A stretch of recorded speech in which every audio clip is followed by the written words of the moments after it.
दरम्यान जलसंपदा मंत्री गिरीश महाजन यांच्या मालाबार हिलवर सेवा सदन या शासकीय निवासस्थानी बाप्पांची प्रतिष्ठापना झाली। मात्र चर्चा रंगली ती सामनाच्या उत्स्फूर्त सहभागाची। पत्नी साधना यांच्यासह गिरीश महाजन यांनी विधिवत पूजा करून बाप्पाची प्रतिष्ठापना केली। घरी आलेल्या बाप्पाचं जोरदार स्वागत ढोल ताशा या रणवाद्यांच्या तालात करण्यात आला।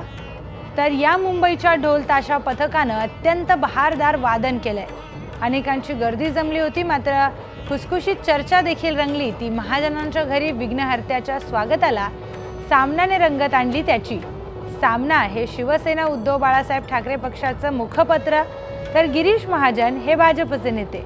सध्या या दोन्ही पक्षातील उखाळ्या पाखाळ्या काढणारं नातं तर सर्वश्रुतच आहे, पण त्यातच ढोल ताशा का होईना पण अशी झालेली युती गंमत तर आणणारच।